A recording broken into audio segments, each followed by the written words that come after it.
Hello friends, আমি Krishnakoli kitchen. আজকে একদম নতুন একটা রেসিপি নিয়ে চলে আসলাম।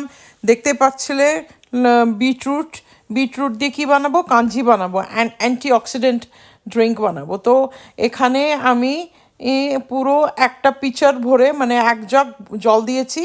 দেওয়ার পরে দিয়ে দিয়েছি একটা বিটরুট, ফুটন্ত গরম জলের মধ্যে দিয়ে দিলাম। জলটাকে অফ করে দিয়েছিলাম, গরম জলের মধ্যে দিয়ে দিয়েছি। এদিকে 1 চামচ নিয়ে নিচ্ছি সাদা সর্ষে, 1 চামচ কালো সর্ষে নিয়ে নিলাম। এটাকে ভালো করে এখন পিষে নেব। পিষে নিয়ে মিহি করে এই হামালদিস্তা দিয়ে এই দেখো পিষে নিচ্ছি ভালো করে, একদম পাউডার করে নেব। ইন দ্য মিন টাইম দেখতেই পাচ্ছ এখানে ব্ল্যাক সল্ট দিয়ে দেবো জলের মধ্যে, এই বিট জলের মধ্যে। তো বিট জলটার মধ্যে আমি 3 চামচ দিয়ে দিচ্ছি ব্ল্যাক সল্ট। আর এটা হচ্ছে অ্যান্টি অক্সিডেন্ট ড্রিঙ্ক, আর এটা ডিটক্স করে, খুব ভালো ডিটক্স করে বডিকে। আর বুঝতেই পারছো এর মধ্যে কি কি ইনগ্রিডিয়েন্টস পড়লো।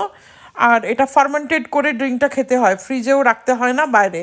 এই দেখতে পাচ্ছ এখানে এই যে আমার 2 রকমের সর্ষে একদম বেটে ফেলেছি, দিয়ে দিলাম। এখন সর্ষেগুলোকে দিয়ে দিলাম জলের মধ্যে, দিয়ে ভালো করে এখন হাতা দিয়ে নাড়বো, নেড়ে নেড়ে একদম ঠান্ডা করব, রুম টেম্পারেচারে নিয়ে আসবো। নিয়ে এসে তারপরে ওটা ফার্মেন্টেড করে ঢেকে রাখতে হবে।